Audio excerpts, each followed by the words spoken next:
50K पेक्षा जास्त लोक जोडले गेले आणि मग विचार आला की वेगळे असे काय करता येईल.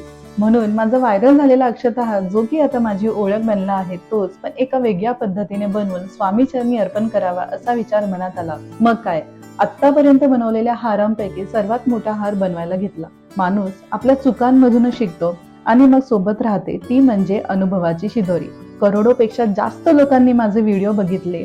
काही चांगले अनुभव आले, काही वाईट अनुभव आले, पण माझ्या कलेवर जे भरभरून प्रेम केले, कौतुकाचा वर्षाव केला, त्याबद्दल कृतज्ञता व्यक्त करायला खरंच शब्द अपुरे आहेत. अक्षता म्हणजे समृद्धी, पवित्रता आणि मांगल्याचे प्रतीक. हे माझे अक्षताहार व्हायरल झाले आणि खरंच माझ्या आयुष्यात समृद्धता घेऊन आले आणि 50,000 पेक्षा जास्त लोकांचे प्रेम मला मिळाले, आशीर्वाद मिळाले. आपलं ना एका माणसानं जरी कौतुक केलं तरी किती आनंद होतो, मन अगदी हरळून जातं. मला तर 50,000 पेक्षा जास्त लोकांचे प्रेम आणि आशीर्वाद मिळालेले आहेत. मग काय, हा टप्पा सेलिब्रेट करण्यासाठी आमच्या जवळच्या श्री स्वामी केंद्रातील संध्याकाळची नैवेद्याची आणि आरतीची सेवा घेतली. मला नेहमीच वाटते आपल्याकडे जे आहे त्यासाठी सदैव कृतज्ञ राहिले पाहिजे. लहानपणी आई नेहमी म्हणायची आपल्याला जे काही मिळालेलं आहे ना त्यात सुखी आणि समाधानी राहिलं पाहिजे. एखादी गोष्ट जर मिळाली नाही तर दुःखी न होता जे काही आपल्याकडे आहे त्याबद्दल कृतज्ञता व्यक्त करत राहावे. कारण जे आपल्याकडे आहे कदाचित ते काही जणांचे स्वप्न आहे.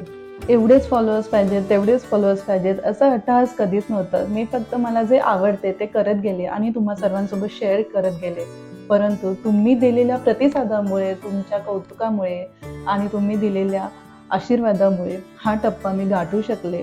हे यश माझं नाही आहे, तर हे यश फक्त आणि फक्त तुमचं आहे. कारण तुम्ही प्रतिसाद दिला नसता तर मी इथपर्यंत पोहोचू शकले नसते.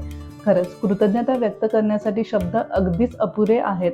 अशीच पुढे नवनवीन कल्पना, DIY प्रोजेक्ट घेऊन येणार आहे. तुमची आपुलकी, आशीर्वाद, सक्रिय सहभाग, कौतुक आणि माझ्या कलेवर असलेला विश्वास मला सातत्याने काहीतरी नवीन आणि सर्वोत्तम देण्याची प्रेरणा देतो.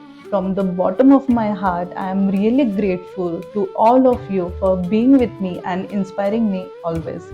Thank you so much.